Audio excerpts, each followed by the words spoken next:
You're tuned in to the Foxboro BeatCast, a podcast for Patriots fans by Patriots fans. And here are your hosts, is Kaleb McChesney and Ryan Moore. Hello, and welcome to the Foxboro BeatCast. I am your host, Kaleb McChesney, and we're happy you're here with us again. I'm joined by my co-host, Ryan Moore, and we return after a busy week for the team and the NFL as a whole, I think, after the first week of preseason games. So, Ryan, do you have anything to say, or are we just going to jump right to it? Yeah, that game was boring. It was. That's all I got. It was, but we're here to recap it.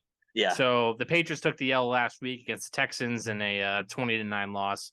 The offense was stagnant. The defense showed a little bit of promise, and we delivered our 3 stars of the game right afterwards. I think it was Malik Cunningham who had the rushing touchdown. Keon White, who was just kind of a beast, and then Jalen Mills, who had his first pick as a safety back there, I think. So, yeah. Ryan, let's go to you. What did we take away from game 1? Well, I wanted to point out Keon White first, because man, I think he deserved first star. Like that's one of those, like I don't think he should have been playing. Like the poor Texans, man. Like Keon White, like just constantly was embarrassing their offensive line. He got a monstrous hit in on I believe it was Dare Ogunbowale, I believe. If I remember correctly. I didn't catch it, but he did smoke that linebacker. Not the linebacker, the running back, yeah. Yeah, he just crushed him. Yeah, it was unfair. It's unfair. That's a legitimate like NFL starter going in against backups. That I'd also like to point out as well, and I was very close to giving him a star, Bryce Behringer, because man, the Patriots got a real punter again. I'm sorry, I got to full Belichick for a sec. Yeah, they got a real punter, and man, he launched a punt that was like 60-something air yards. Man, I was like, oh, I got excited after watching the joke that was Michael Pilardi and whatever the shell of Jake Bailey was last year. It was fun, and if you can tell already, this game sucked because, man. We're talking about punters. That's how bad it was. I was talking about Bryce Behringer. When I really would have liked to be talking about, like, oh, hey, like, Keishon Butte broke out, or, like, no. It was just anemic, boring, terrible. Pierre Strong looks like James White Jr. Nope, didn't get that. Kevin Harris really looks like he could really take, and there's a reason why, when we're talking about running backs, they made a big move that we'll talk about later. I will say, though, Malik Cunningham coming in at the end of the game, electric factory. I think you got a real player there. I don't know where. Yeah. I don't know where he'll play. Maybe you use him at Taysom Hill role. Like I think that'd be perfect for him. You gotta keep this guy. I think he's different. Like, and I people are saying, well, like it's against it's Houston's third stringers, blah blah blah blah. Yeah, sure, but the physical gifts are there. And that throw that Trey Nixon dropped. Oh my God, that was the best throw of the night. Best throw of the night. Rare type of talent. Like rare type of throw like that a starter would make, I would say. Top 32 are making that. Oh yeah, no, he was rolling out. I think it had 35 air yards, put it right on the money. And it just Trey Nixon is gonna be selling used cars in Worcester next week. Trey Nixon Chevrolet, baby. But here's the final stat line for the quarterback. Zappi went 12 for 14 with 79 yards. He got the bulk of the snaps, I think. McSorley 1 for 3 for 4 yards. He didn't inspire much. Yeah. And then Cunningham coming in 3 for 4, 19 yards. On the ground, 34 yards. And the touchdown. The drive, obviously, at the end is kind of inflated by that 15-yard face mask where Buddy just ripped his head off. Yeah, that was... As far as the running backs go, Pierre Strong and Kevin Harris combined 14 carries and 31 yards. Do the math. That's barely 2 yards That's carry. Trash. And some other notes that I had. Christian Gonzalez, first-round pick. He did get a significant amount of playing time, but he was just kind of underwhelming. He wasn't very physical. He let a lot of passes get by him. I was impressed by the one play where he got burnt but didn't give up. He was able to force the ball out and make it incomplete. But overall, it was kind of a underwhelming. I don't want to say disappointing, but it was an underwhelming performance from Gonzalez, and maybe we should be pumping the brakes on this rookie of the year corner, all pro Stephon Gilmore Jr. talk. I don't know what you thought about Gonzalez, but I mean, it's his first ever game. We gotta remember as well, he just turned 21 recently, so there's gonna be. I still think, obviously, you and I think he's gonna be a superstar, but he's gonna be great. There's gonna be learning curves, and there's gonna be moments where it's a little ugly. I love that hustle though in that play though, where he did get beat, but came back, knocked the ball out. That's the all kind you of could effort ask for you at that spot. Yeah. And then something else, Zappe made little dents in the quarterback 2 competition or conversation or whatever we termed it last week. Yeah, he did go 12 for 14, but it wasn't impressive. It just kind of felt like, getting little checkdowns, and then they went 3 and out every time. The one highlight being that Tyquan Thornton catch where it was kind of I don't want to say a bad ball, but it was a better catch than it was a throw. Tyquan really did stretch for that one. And if it was a regular season, he probably would have been killed by that safety. But that if this is like 2003, he's on You Got Jacked Up. Yeah, I will say though, I think it was a pretty good throw from Bailey Zappe. It's a tight window throw. You gotta maybe a little bit over, but like I thought it was a good throw. I thought Tyquan Thornton made one hell of a catch, and this is someone that we're talking about as like a potential Foxboro flu guy, but maybe he's not. Maybe we're wrong. Maybe it's a Tyquan Thornton season. Who knows? That's really the only takeaways we can get. Not a whole lot of takeaway on the offensive side of the ball, but defensively, the run defense looked a lot better than it did last year. Jalen Mills looks like he can be a real solid safety for us, which I love because that hole is so big that Devin McCourty left. And Mills being able to fill that role would just be excellent because we don't really have a safety that's like that outside of him. I mean, you can look at Josh Bledsoe, but were you impressed by anything he did last night? He was kind of just there. Not last night, but last week. He wasn't, he wasn't really there. And then obviously Keon White just looks like a stud. I really enjoyed watching him. And that defensive line we have just keeps getting better with Lawrence Guy coming back, Christian Barmore. You got Dietrich Wise still there. Adding Keon White to that room is just, I think it should make everybody a little bit excited about the trenches. Oh, Keon White and Matthew Judon, man, and Josh Uche. Watch out. Yeah, that's not going to be scary. Fun. I can't wait. But any more takeaways from that 20-9 loss, or do we just bury that ball and get right into the good stuff? I would kind of just bury it. It burned the game in the trash. It was boring.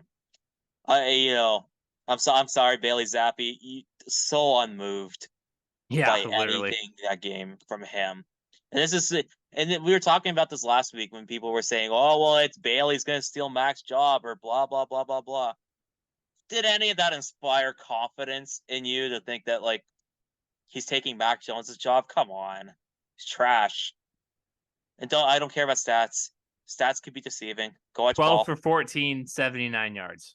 Yeah. No scores. And I hate to tell you, they went more often 3 and out. I bet you that Tyquan Thornton pass was one of like maybe 2 first downs. that really inflated the stat line there. That was a 20-yard ball, wasn't it? Yeah, it was like that's probably like a quarter of the yards there, just alone. Yeah, unmoved, unimpressed.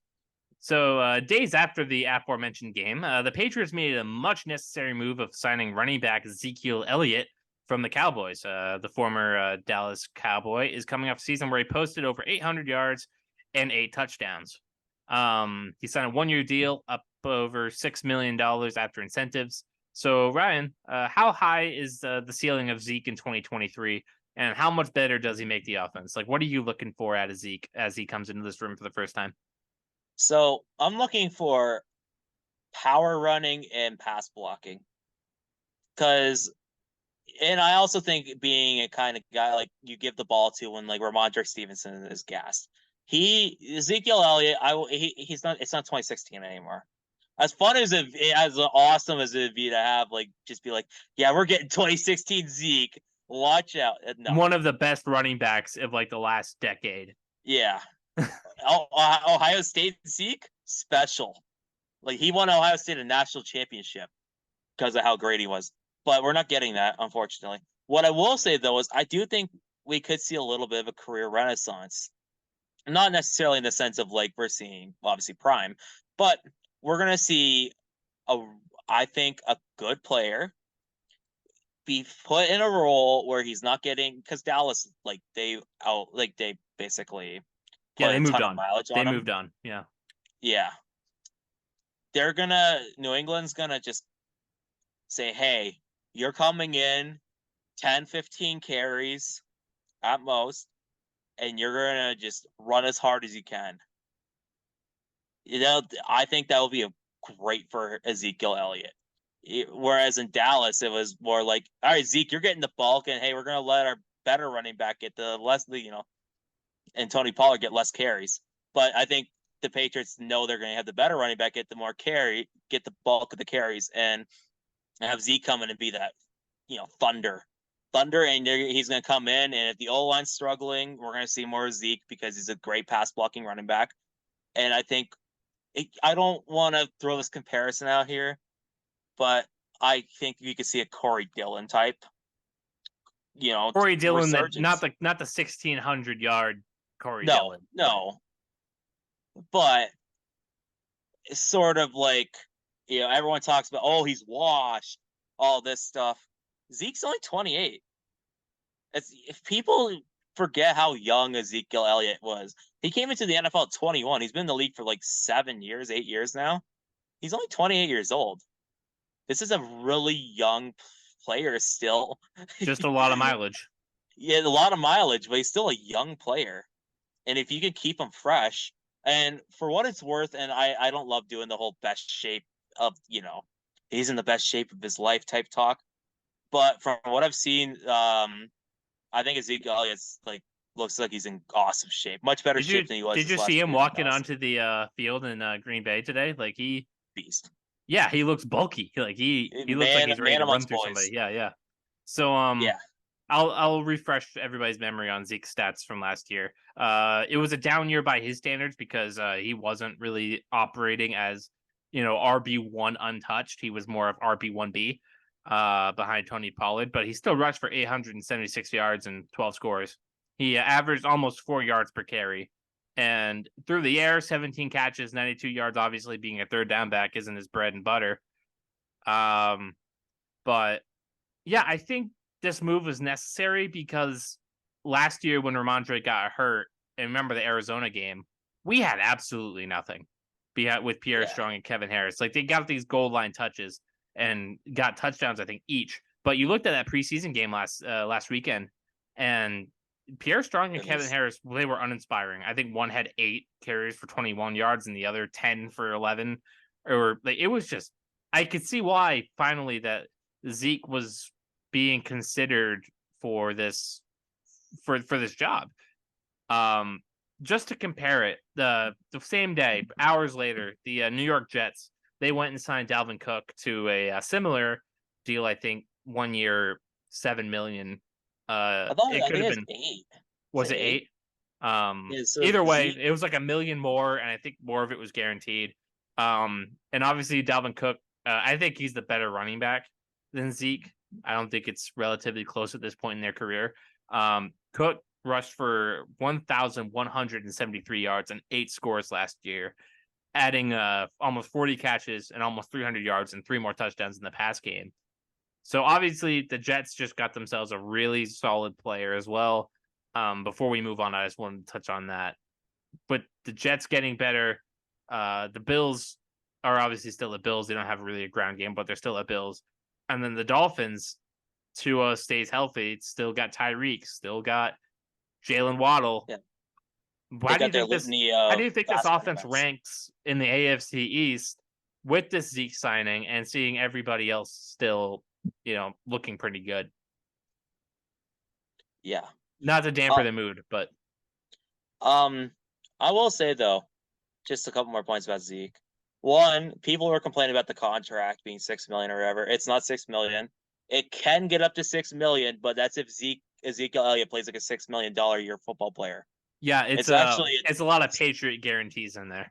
Yeah, it's basically you hit 1,000 yards or you play all 16 and you do, or all 17. I'm still getting used to that, honestly. And I think a lot of it has to do with making the Super Bowl. Yeah, it's Playoff all wins incentive. and It's whatnot, $3 yeah. million actually. Like it. And the second point I'd like to say, and I think this should actually bring a little bit of excitement, at least in terms of like how Belichick will use him. We need it. James Go for it. White said on the radio that Bill Belichick has always really coveted Ezekiel Elliott. Like he would talk about in meeting room saying, "I need this player in the Patriots." Now it's coming from James White's mouth, and I think that's Reputable source, I think. yeah, pretty reputable. I think, yeah, the offense, the Patriots' offense is still probably the worst in the AFC East, unfortunately. This move will help them a lot. I do think Ramondre Stevenson, for as great of a runner as he is, he's not the best red zone back. Ezekiel Elliott, elite red zone runner. He'll get touchdowns, which is I kind of joked. I don't know if he'll have like 16 or 17 touchdowns that LeGarrette Blount had in 2016. It wouldn't shock me if he kind of has a similar year where he's pushing double digits there. Do you have Blunt stats from that year on hand, or I can pull it up. You got him? Okay. Okay, so you just keep talking while I go get that. I think they're probably like 1,000 yards, like 16 touchdowns, something like that. LeGarrette Blount, Detroit Lions legend, by the way. Eagles legend, Buccaneers Steelers legend. Steelers so in 2016, he rushed for 1,100 yards and 18 scores. That's yeah. I think that's a little high. I'm saying more in the touchdown department, maybe not 18, but like what I mean, the type of vibes, right? Where it's so I think, or is another Jamal Williams. I was about to say that. I think that he could be Jamal Williams, maybe to a lesser extent because Ramondre isn't scared of contact like DeAndre Swift was. Yeah, like Ramondre is still like very much a running back mind, and he is still very, very good. But if Zeke can touch 10, 11, 12 touchdowns, I think that's a great year. Absolutely. Then that will get him either paid in New England again or paid elsewhere. Yeah, I'm a big fan. I'm a big fan of signing. I wasn't at first when they first brought him in because I'm like, oh, we got 2 rookies. Like, what are we doing? Those 2 second-year players are really bad.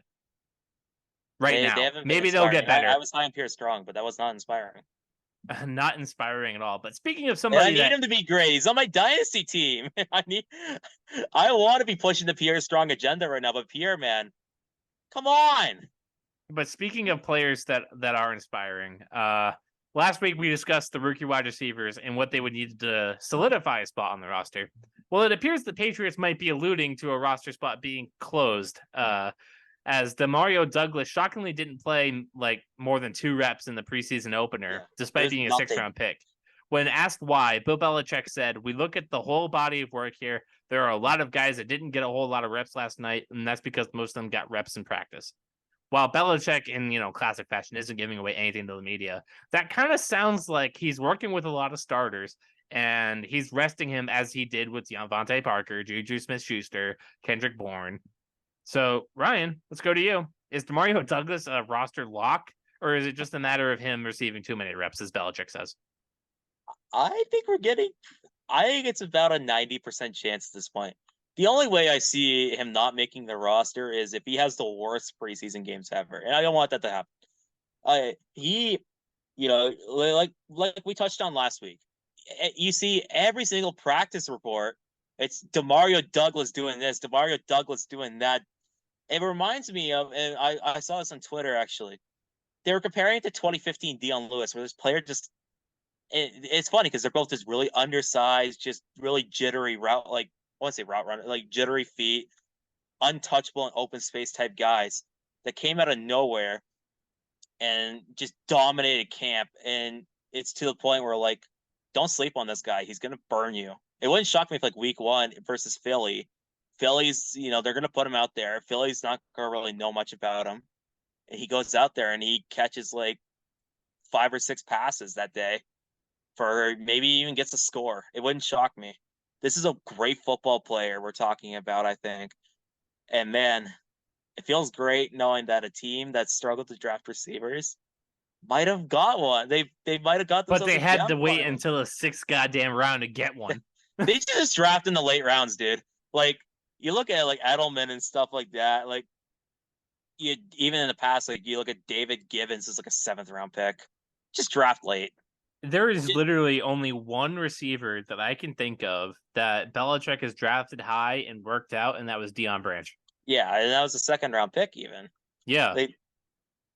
Even like in the past, like you look at like Troy Brown was a 7th-round draft pick. All their best receivers are like UDFAs. You know what? At this point, might as well just not bother with receiver in round 1. Just the formula only works if you go late. So I looked at it like this, okay? The wide receiver room, I put it into tiers, okay?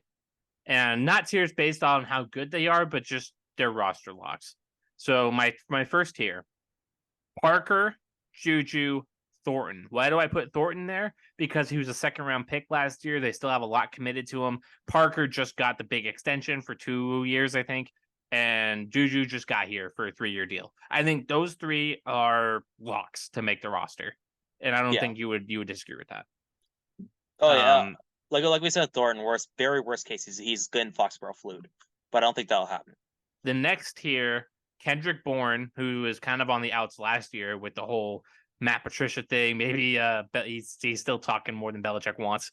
Demario Douglas and Kayshon Boutte. Boutte's last on that tier because he just hasn't like shown anything at all. He wasn't. He had sparingly good days, but he had a really bad spring, and he just wasn't there in the preseason game. Bourne, I think he's maybe the 2nd or 3rd most talented guy on this roster, but yeah, I still don't know where he stands on the Belichick meter. And then Douglas, like he's popping, but he's a 6th-round pick. So he's still got a lot of work to do. Even if he overachieves, he still has to prove that he can make it the 53-man roster.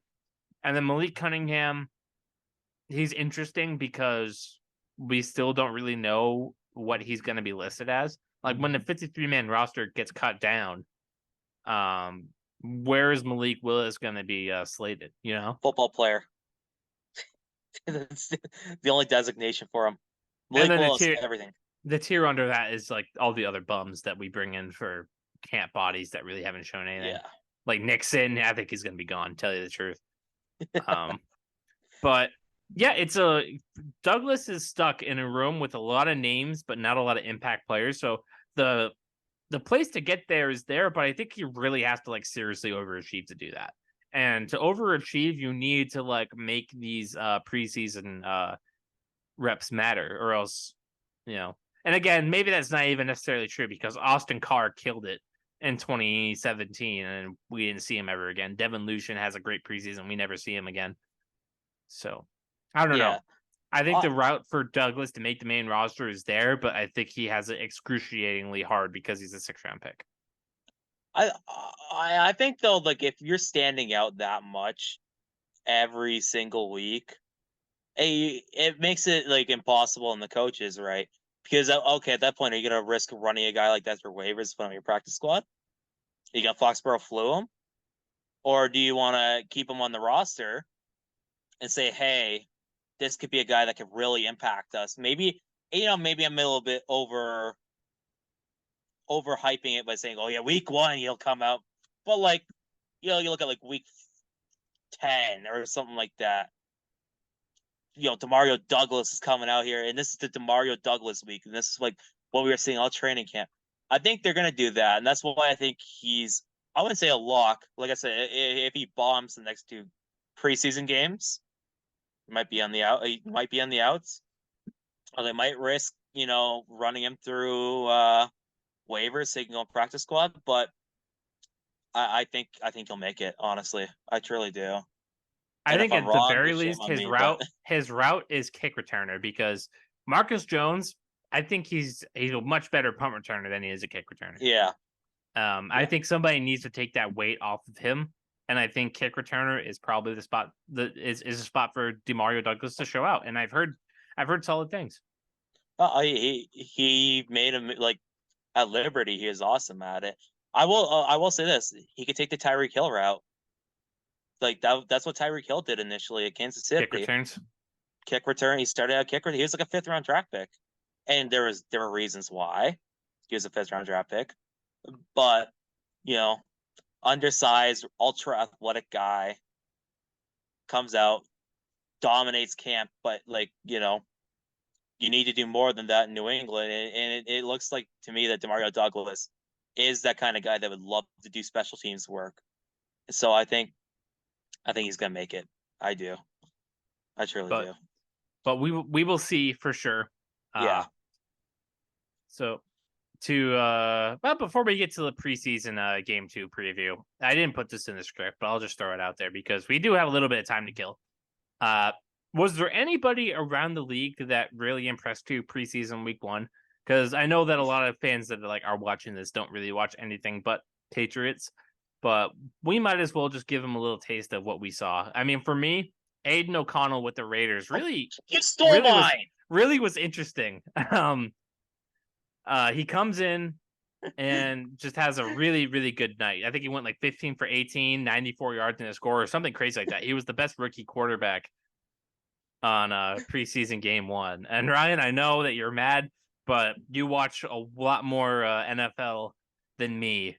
I think you have an easier time finding something else than me. But if you want to give Aiden O'Connell a tongue bath too, then go for it. Oh, no, I guess she'll love Aiden O'Connell, man. This guy, Kaleb, your boy Jimmy, better watch out. Aiden O'Connell is literally just Garoppolo Jr., just like watching him. He looks just like him. No, okay, I was going to joke and say he's the next Brady, but I'm not. I'm not going to. Big Ten school. I think he wore number 10 in college, didn't he? Yeah. 24-year-old rookie. Oh! Yeah. No, the poise and accuracy he showed really impressed me. He had a deep ball, like a drop by Trey Tucker, who's another highly touted guy from the Raiders. I think they drafted like 5th round or something like that, 4th round. Accuracy and poise will take you a long way in the NFL. Even if you don't have the greatest arm, and in Vegas, you don't need necessarily a complete cannon. You're in a dome. I think if Garoppolo gets hurt, there was talks. I remember reading like the Raiders' offense would be fine if Aiden O'Connell had to step in, and this is a guy that I think could come in. And Garoppolo, I'm sorry, Kaleb, but he hasn't been the healthiest guy out there. No, never. No. If Aiden O'Connell comes in, it could be like Bledsoe to Brady. Okay, I gotta stop joking about that, but like I think we could see something really exciting. And Brady owns the Raiders now. I mean, yeah, exactly. The Tom Brady luck is coming around to Vegas. They won the Stanley Cup. Aiden O'Connell's in a really good quarterback room too to learn. He's got Garoppolo and Hoyer, 2 of the smartest guys out there. Yeah, since we're killing a little time here, there's actually a stat or something, or every single town that Tom Brady has been to has won a championship. I'm not kidding. Like, has been like elite. So like Brady bought into the Vegas Raiders. What happens to the Vegas Golden Knights? They win the cup. Shout out to Bruce Cassidy. Should have never been fired. Yeah, probably shouldn't have been. And I say this as someone that's not a Bruins fan. I said that day 1. Why are we firing Bruce Cassidy? Yeah. Like Bruins talk. We're not talking Foxboro anymore. We're talking Bruins. Hockey talk, baby. Oh, just wait till the off season, guys. When there's nothing to talk about, we will be talking about hockey a lot. Yeah. Lots of guests. Love our puck here. Lots of guests. But Brady goes to Tampa, right? What happens outside the Buccaneers? The Lightning go back to back. Brady in Boston. Well, we don't need to, we lived it. We lived it. No Bruins love though. Brady's in Michigan. What happens in Michigan? The Detroit Red Wings dynasty. Brady's in San Francisco. The 49ers are a dynasty. I think Brady might just be a good luck charm, man. And he was in Miami. The Panthers went to the playoffs. Yeah. They went to the finals, the Cup finals, man. The Heat went to the finals. Went to the NBA finals. So yeah, we'll give Tom Brady a little love on this podcast too. Raiders Super Bowl champs with Aiden O'Connell. Yeah, can it be Jimmy? No, but I would say outside of Aiden O'Connell, there was another quarterback that caught my eye, and he showed out in the Hall of Fame game and in the first preseason game, and that's Dorian Thompson-Robinson. Oh, I love him. DTR, man. He's really good. Obviously, in Cleveland, they paid a certain quarterback. I won't name names. Potential bad guy. DeHarvey A lot of money. Watson. A lot of money to play quarterback for them. But I will say that this is another situation where I think if a certain bad person gets injured, well, man, that would be terrible to see. Yeah, we'd all be really heartbroken. I'd be heartbroken. Yeah. DTR could come into Cleveland, and I mean Kellen Mond, who was supposed to be their backup spin. He's terrible. Even at Texas A&M, I was like watching him. I'm like, what's the appeal? But DTR, man, at UCLA, that guy was a playmaker. The only thing that's really in the way of DTR is that DeHarvey Watson signed a 5-year, $230 million guaranteed extension.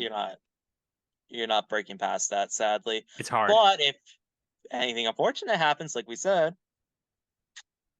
maybe DTR comes in and they keep the ball rolling. Cleveland, I do like what Cleveland has as a football team. I don't know how far they're going to go in the AFC, but I do like what they have, even with the certain. I'll say Deshaun Watson, obviously. Yeah. Bad guy though. I don't ever want to really talk about Deshaun Watson. But we don't play the Browns this year, do we? And I think DTR could find himself, if he has to play, I think he could either lead that ship or play well enough to get himself traded at the end of the month. But I think Cleveland would preferably like to keep him. He's been lighting up though. I've been really impressed. Yeah, I think they picked him for a reason, and it is to be that QB2. Yeah, Mond will figure out something. He can be a QB3, or he'll get cut and he'll go somewhere else. Kellen Mond Chevrolet coming to wherever Texas A&M is. He'll play in the USFL and the XFL. I mean, he'll be fine. He'll find a job. CFL legend Kellen Mond. But now we get into the main event. Patriots look to just wipe their hands from that first preseason loss. They go to Lambeau Field on Saturday night to take on the new look post Aaron Rodgers Green Bay Packers at Lambeau Field. They've obviously been doing the joint practices, and Jordan Love is taking the reins. And I think that there's probably a better chance than not that we'll see the starters give me 75%. Who were we looking for in this week's exhibition? Any certain players that you're looking to pop, Douglas, or what are we looking for in this week too? I'm gonna say Mac. I'm really looking forward to seeing what Mac Jones can do now that he's out of the filth that was last year's offense. It's our first taste of like what we could see with Mac Jones and Bill O'Brien. And I assume he's going to play. I hope he's going to play. It'd be much more exciting if he's going to play. I'm really looking forward to watching him. I'm really looking forward to watching. Actually, scrap that. He got hurt. I was going to say Mike Gesicki. So yeah, no, did get hurt in practice. He'll be okay though. It's a shoulder dislocation. He'll be out for a few weeks. He'll be back. They say week 1. They say he'll be back for week 1. Yeah, he'll be fine. I will say I was really looking forward to watching him. I'm gonna say Christian Barmore as well. Let's go with the back, 2 Alabama guys, because Barmore, we're in year 3. Last year he took a little bit of a step back from his rookie year. His rookie year he looked like, I think people were calling him like the next Chris Jones his rookie year, and then he took a step back, which.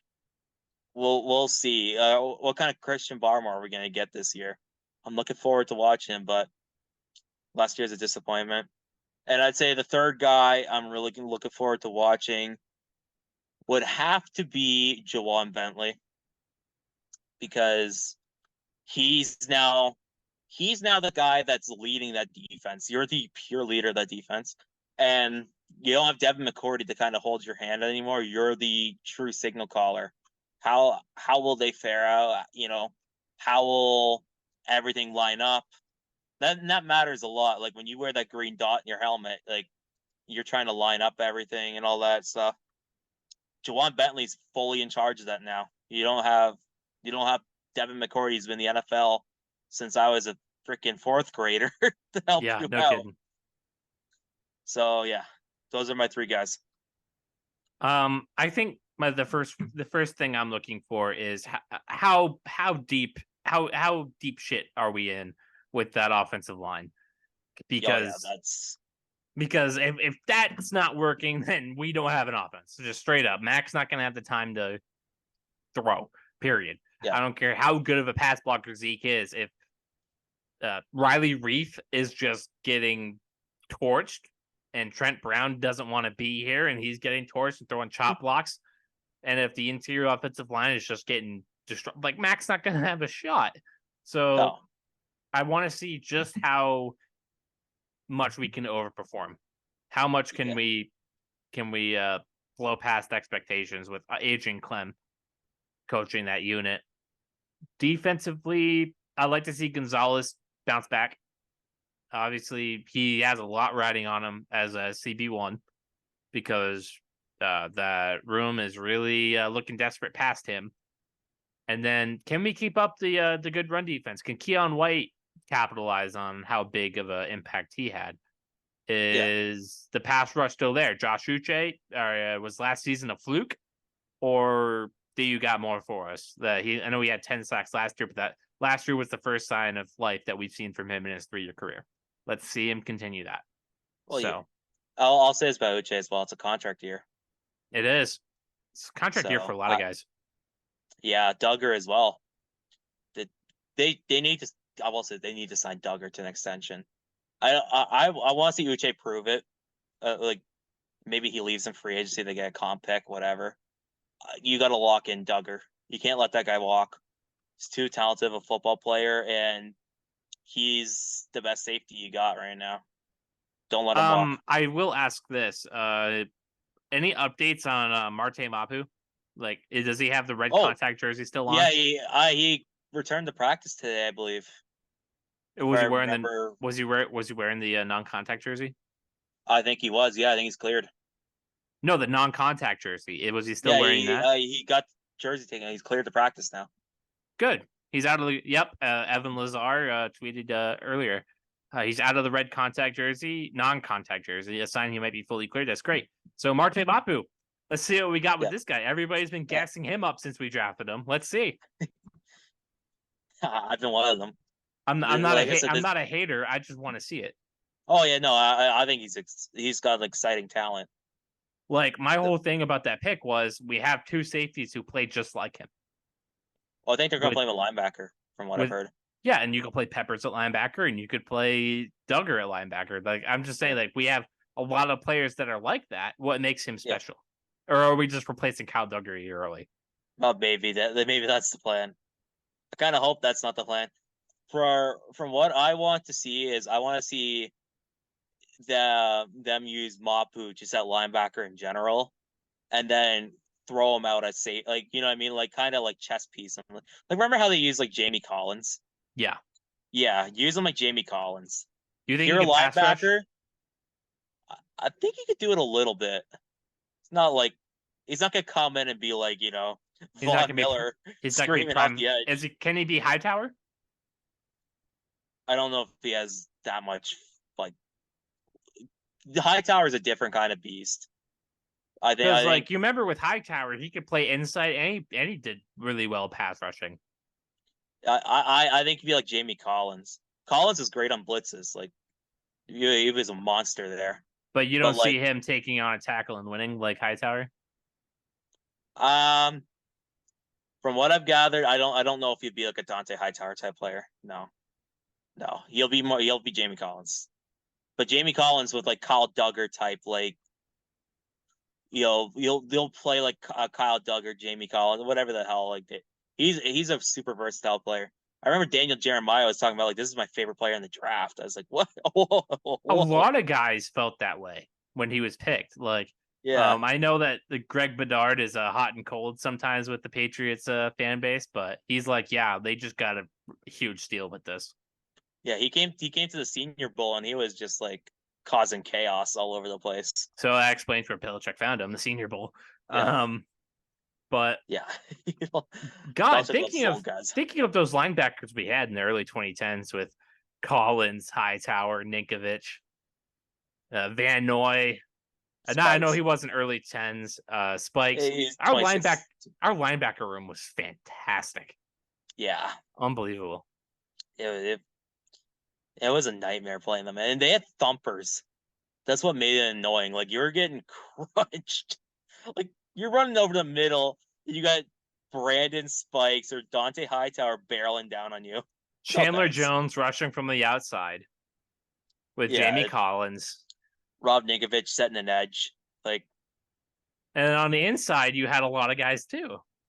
I always remember Alan Branch. Branch was Vince Wilfork. Alan Branch is one of the most underrated defensive linemen. He was awesome, man. Just an awesome nose tackle. You couldn't run past him. Yeah, man. The good old days. The good old days. Yeah, we were talking about Brady earlier. Now we're talking about those 2010s linebacker core. I'm sure. And our secondary wasn't half bad either. The prime of Malcolm Butler and Logan Ryan. You had Patrick Chung and Devin McCourty. Hey, we had Revis for a year. Stints of Revis and Browner and God, who was the other one? Talib. Keep Talib, yeah. Kyle Arrington. Kyle Arrington. Alfonso Denard when he wasn't getting in trouble. Rookie Jonathan Jones. Those defenses. So good. It was a lot of fun. And none of them. Obviously, the Patriots legend. We all want to talk about Cyrus Jones. And with that. The show ends now. Okay. We didn't do this last time, but I'll offer it up now. Score predictions? Well, I'm gonna say it's tough because it depends on who keeps their starters out longer. Let's say they each play a quarter and a half. I'm gonna say that New England will win. I'm gonna say 24-14 New England. I'm gonna say the Packers win it 27-17. It's I don't like the depth on this team. I think last week showed a lot, and that Packers top end is just really good.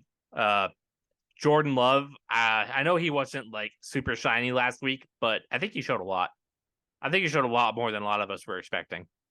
So we always had the talent. He's someone I'm actually looking forward to watching Jordan Love play. Oh yeah. That NFC North is going to be legit. Another dynasty team member of mine, Jordan Love, best free agent pickup ever. Yeah, no kidding. But yeah, 27-17 Packers, I think, take it. You say 24-21? 24-14. I think the Patriots starters are a bit better than Green Bay starters. And then it'll come down to depth versus depth. I don't think Green Bay's depth is all that awesome either. So, maybe it's more battle of mid like it was last week. Wouldn't shock me. Yeah, no. But all right, that's been the show. Thank you for joining us for episode 2. This is the second ever Foxboro BeatCast. I'm your host, Kaleb McChesney. That's been Ryan Moore. Make sure you like and subscribe. Follow us on Facebook. You can catch us on Spotify if you'd rather just listen to us and watch our face. Yeah, we will see you next week. Yep. Thanks for tuning in to this edition of the Foxboro BeatCast. Make sure you like and subscribe and follow us on Facebook and Instagram.